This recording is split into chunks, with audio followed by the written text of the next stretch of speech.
Oh, no, no, no, no. Oh my, what? I didn't know you could go into the subway. What? Oh, there's actual trains as well. We're gonna be making some coffee, but first, let's make some crazy money. We're playing this on the Dreamcast today. This is the controller. It's got a little virtual memory unit, or visual memory unit. I can't remember what VMU stands for. And these triggers, they hurt my fingers like hell. They hurt so badly. You can actually see it says Crazy Taxi on the little screen there. Yeah, this is the Dreamcast version. Here we go. Let's see how well we do. Oh, goodness me. Sorry. If you stop too close to them, sometimes they freak out. Not sure how well this is gonna go. Oh yeah, did you see how I used that pole to stop? Dreamcast Collection doesn't have this music? That's sad. What are you, stupid? What are you, stupid? Oh, no, no, no, no, no. Down on the nexus. Hey, you stop closer. Can't you stop a little closer? Whoa. Breaking in the game is trash. This is how you break in this game. You are unbelievable. Wow. You know. That's how you break in this game. This game was so ahead of its time. It knew what Uber was before Uber was gonna ever be a thing. Just these random kids driving their cars for part-time cash. Wait, isn't this the second guy I've taken to this store? You played in the arcade. The time I played this game the most was on a ferry. There was this ferry that would take us across the way from London, not London, from Dover to Paris. Not Paris, Calais. I always remember that the boat that we took had this machine on it. But the arcade version of this game, you play it with a driving wheel, which is a zillion times harder than playing with an analog stick. Hilarious fun, but it's like, can you imagine controlling this with an actual wheel? It's not that it's harder, it's more involved. Oh no. Wait, what store are we going to? The Levi's store. Oh no, we're not gonna make it. Oh, are you serious? Oh, don't believe it. Really, there's nothing that can beat the voice sound clips in this game. I love when they're like, take me to the Levi's store, and your character says, don't freak out on me. You never had a Dreamcast? Fair enough. I think a lot of people didn't have it. I had a Dreamcast, I spent a lot of money on it, and it was actually quite a sad console, because you waited months and months in between game releases. Oh man, why would you be so far away? Seriously? You waited for ages for games to come out on this console. Go straight.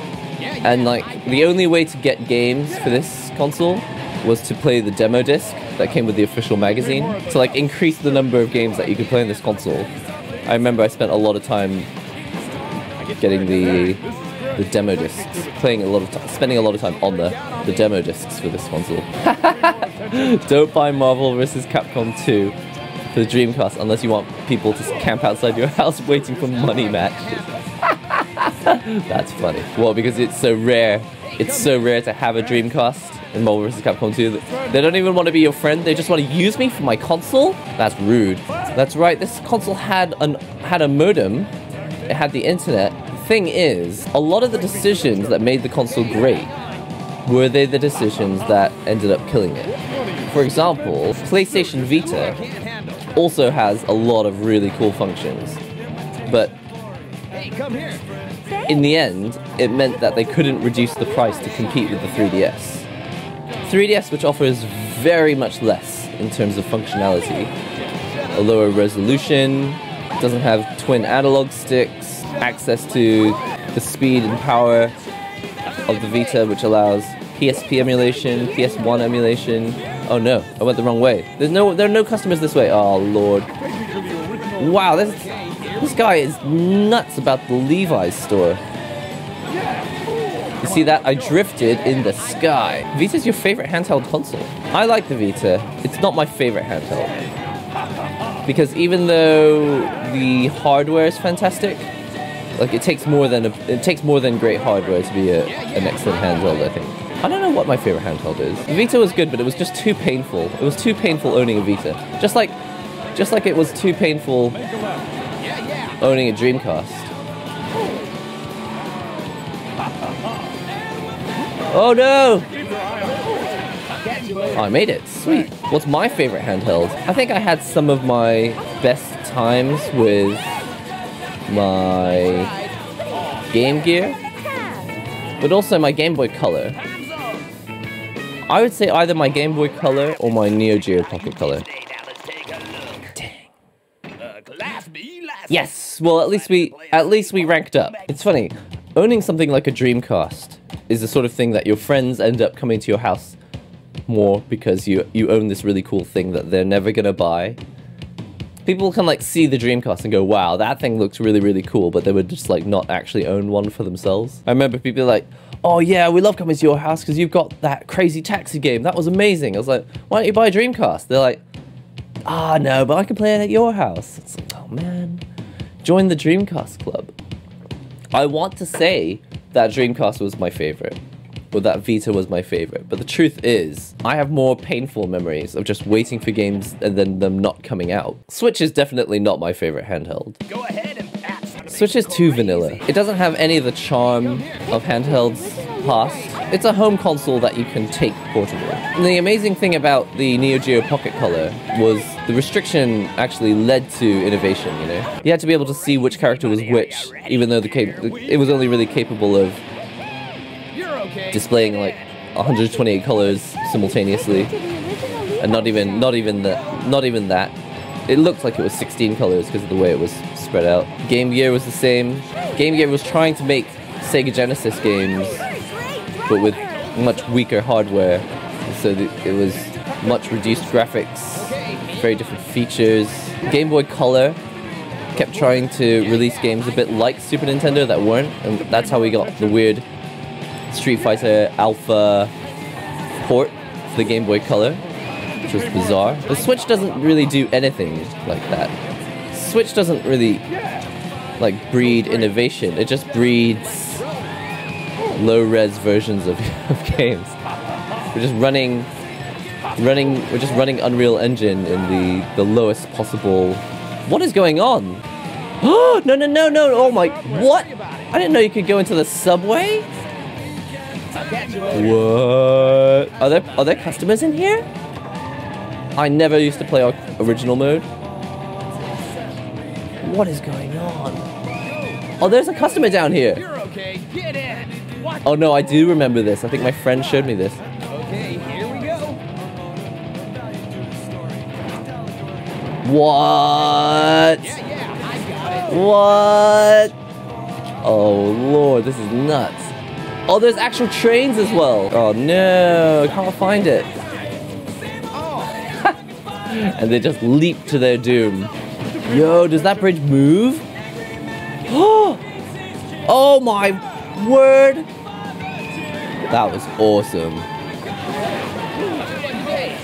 That was pretty cool. I've never done that in my life. Oh, we get to go back over the bridge? Sweet. Wow. I think I accidentally went too far. Okay. Oh, no. Oh. Oh. Make a right. Make a right at the sea turtle and keep going at the North Atlantic Drift. Trolled by the arrow. Tell me about it. Oh. Going over again. Oh. Rain Plaza. Oh, there. Oh, 5 seconds. Oh, lag. Yes! I'm the best. I'm the best. All right, it's time to check out how you did today. Now let's take a look. Class B license. Okay, wasn't able to get a Class A license, but I did my best. Dreamcast and Vita could have just ended at these sort of cool things that nobody bought. But instead, it's this really cool thing that nobody bought. And whatever hardware is remaining is now capable of some really awesome stuff. Thanks to dedicated developers pumping out some really cool titles.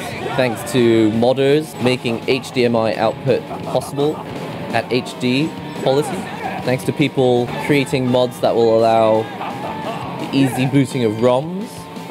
And the reason this is all like important is because preservation, for example, especially for fighting games, a lot of the times games like Marvel vs. Capcom, right?